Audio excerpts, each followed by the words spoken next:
Diorang nampak benda tu, diorang mengucap panjang. Siapa pula yang kat kereta tadi tu ni Wan tengah terbaring?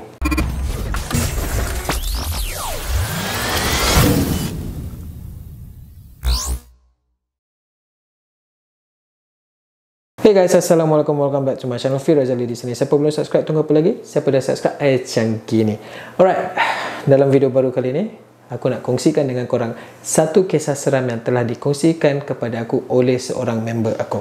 Okay, so kisah ni berlaku dekat sebuah rumah banglo yang terletak di Shah Alam. Tapi sebelum kita mula, aku nak ingatkan dekat korang, siapa yang baru sampai ke channel ni, apa kata korang tekan dulu butang subscribe and tekan sekali butang loceng supaya bila aku post video baru, korang dapat tahu. Alright, so tanpa membuangkan masa, mari kita terus ke cerita seram ini. So, kisah seram yang pertama ni dikongsikan oleh seorang member aku, nama dia Syafiq. So, menurut Syafiq, kisah ini terjadi lebih kurang 8 tahun lepas. Okay, di mana Syafiq dan kawan-kawan dia nak pergi buat ghost hunting. Masa zaman tu, Syafiq dengan kawan-kawan dia ni memang suka pergi ghost hunting lah. So, diorang akan pergi tempat-tempat yang dikatakan seram, dalam hutan ke mana-mana semua. Okay, so nak dijadikan cerita, malam tu dia dan kawan-kawan dia nak pergi ghost hunting dekat sebuah rumah banglo dekat Shah Alam. So, menurut cerita, rumah tu telah ditinggalkan lama, tidak berpenghuni dan sangat-sangat menyeramkan, di mana ada banyak kisah-kisah penampakan hantu dan sebagainya kat rumah tu lah. So, Syafiq dan kawan-kawan dia decide untuk pergi ke rumah tu pada malam tersebut. Okay, so Syafiq dengan kawan dia bernama Wan, Abang Bob, dan awet kepada Syafiq, Farah, dan kawan kepada Farah, Ika. So, mereka berlima ni decide untuk pergi explore rumah tu pada malam tersebut. Yang membuatkan diorang ni berani untuk pergi ke rumah tersebut sebab Abang Bob. So, menurut Syafiq, Abang Bob ni ada ilmu sikit. Okay, so insyaAllah kalau ada apa-apa terjadi, Abang Bob ni boleh tolong diorang. Okay, so nak dijadikan cerita, malam tu pukul 10 lebih kurang, diorang berkumpul dekat mamak dan makan semualah. So, lebih kurang pukul 11 macam tu, diorang kata okay, dah ready, jom kita pergi ke rumah hantu tersebut. So, diorang masuk dalam kereta, diorang terus drive dalam 10-15 minit, diorang pergi ke rumah tersebut yang terletak di Shah Alam. So, sampai je depan rumah tu, diorang rasa satu aura yang sangat menyeramkan. Korang bayangkan satu rumah banglo yang sangat besar tapi telah lama ditinggalkan. So, dengan lalangnya, dengan pagar macam dah nak roboh, dengan dinding yang dah macam ada berlumut-lumut, macam dalam cerita seram tu semua, macam tu lah rumah banglo tu. Sangat-sangat menyeramkan. Tapi yang membuatkan diorang kuat semangat untuk pergi sebab ada Abang Bob. So, Abang Bob kata yang penting kita jangan lancang. Okay, mulut kena jaga dan perangai kena jaga. InsyaAllah okay. Okay, so diorang pun kuatkan semangat, keluar daripada kereta, baca bismillah, terus masuk pagar. Pagar tak berkunci. So, diorang buka pagar, diorang masuk. Sampai dekat depan pintu rumah tu, diorang pun bagi salam. Assalamualaikum, diorang buka, masuk. Diorang masuk je dalam rumah tu, diorang explore keadaan sekeliling lah rumah tu. Masing-masing ada torchlight. So, bila diorang tengah explore rumah tu dengan torchlight, diorang nampak keadaan rumah yang sangat usang dengan lalang dah mula tumbuh kat dalam rumah. Lepas tu ada satu sofa set dekat kawasan ruang tamu tu, sofa yang dah sangat-sangat lama, sangat kelihatan uzur dan berkoyak-koyak apa benda semualah.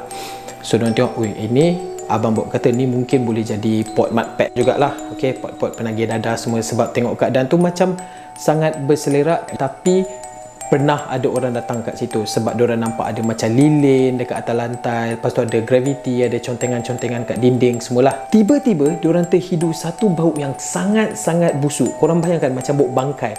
Tapi diorang tak tahulah bangkai mayat ke, bangkai kucing ke, tapi memang bau yang sangat-sangat busuk yang membuatkan diorang rasa macam nak muntah. Dan bau tu datang daripada satu bilik store yang ada dekat hujung rumah tu. So, daripada ruang tamu ni, bilik tu adalah dekat paling hujung, macam dekat belah-belah dapur, belah belakang sana ada satu store.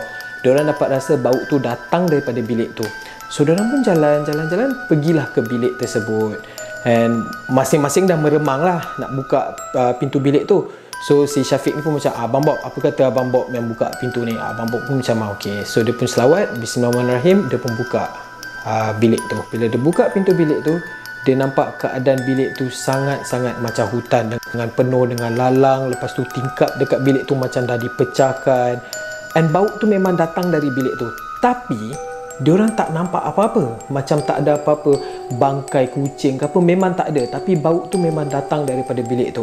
Masa tu seekor-seekor memang dah rasa seram dengan Abang Bob sekali rasa seram.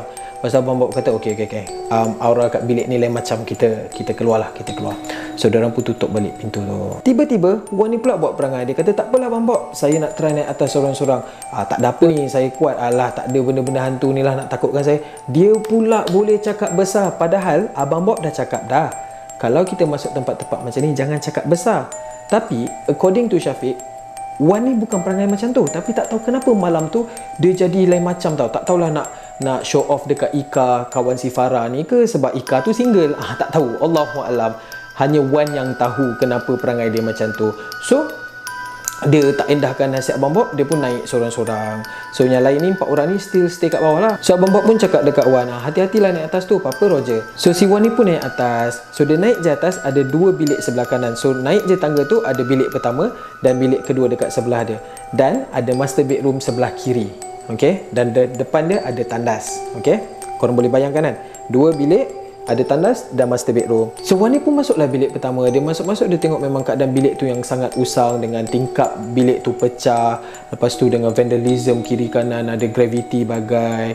Lepas tu ada macam lilin lagi dekat bilik tu, maybe bekas-bekas mak pad isap dadah ke tak tahulah.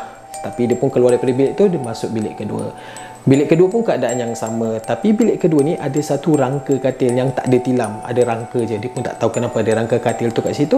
Dia pun buat dek je lah. Sambil-sambil tu dia solo-solo lah dekat dinding. Dia tengok-tengok ada apa-apa ke tak kan. Tiba-tiba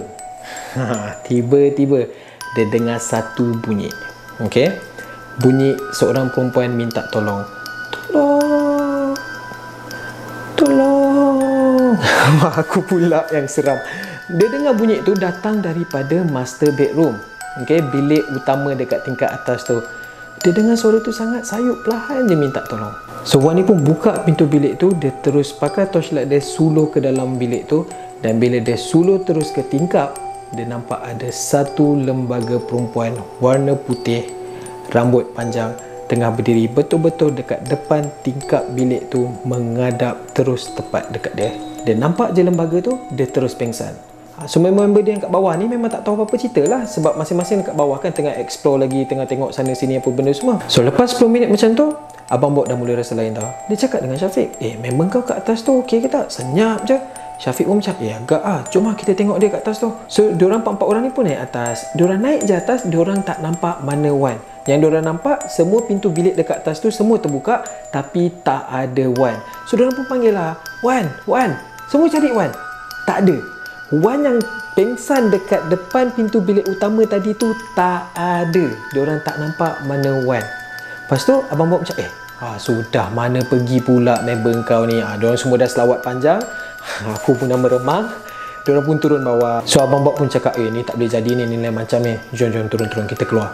So diorang semua decide untuk keluar daripada rumah tu. Diorang turun balik tangga, diorang keluar balik. Diorang keluar daripada rumah diorang. Diorang nampak Wan tengah duduk bersandar dekat depan kereta diorang. Diorang macam, sudah bila pula Wan ni keluar, sebab Wan tadi kat atas. Kalau Wan turun tangga tu, diorang ada kat ruang tamu, diorang mesti nampak Wan keluar. Tapi diorang tak nampak pun Wan keluar. Tiba-tiba Wan dah ada dekat depan rumah. So Abang Bob cakap, tak boleh, benda ni memang lain macam ni. Ada benda yang tak kena. Dia rasa ada benda yang tak kena dengan Wan tu. So dia pun selawat. Masa Abang Bob tengah baca surah tu, tiba-tiba Wan yang tadi tu tengah tunduk, tiba-tiba dia naik muka dia. Dia terus pandang dekat tingkap master bedroom tu sambil tunjuk ke arah tingkap tu. Korang boleh bayangkan kan, kita kalau dekat depan rumah, kita boleh nampak master bedroom punya tingkap kan. Wan pergi tunjuk dekat master bedroom tu punya tingkap, tempat yang dia nampak hantu tadi tu kan. Dia tunjuk kat situ. Diorang ni semua terus meremang bulu rumah. Yang si Syafiq ni dah tanya Wan lah, Wan, apa benda yang kau tunjuk? Wan senyap, dia terus tunjuk kat situ, seolah-olah nak diorang ni pergi balik ke tempat tu. So Abang Bob decide untuk diorang masuk balik ke dalam rumah tu, untuk pergi balik dekat master bedroom tu, nak tengok apa yang sebenarnya Wan tunjuk. So diorang decide 4 orang masuk balik dalam rumah tu. Diorang tinggalkan Wan dekat kereta tu. Diorang 4 masuk balik rumah tu. So diorang naik balik atas. Diorang nampak Wan pengsan dekat depan master bedroom tu punya pintu, macam mana Wan pengsan yang sebelum tadi tu. Diorang nampak benda tu, diorang mengucap panjang. Siapa pula yang kat kereta tadi tu? Ni Wan tengah terbaring. Abang Bob dengan Syafiq cepat-cepat angkat Wan. Wan dalam keadaan yang sangat lemah, mata tertutup tapi masih bernafas. So diorang tahu yang Wan tu pingsan. Diorang angkat, terus turun balik tangga and keluar daripada rumah tu. Wan yang diorang nampak tadi dekat depan kereta tu dah tak ada.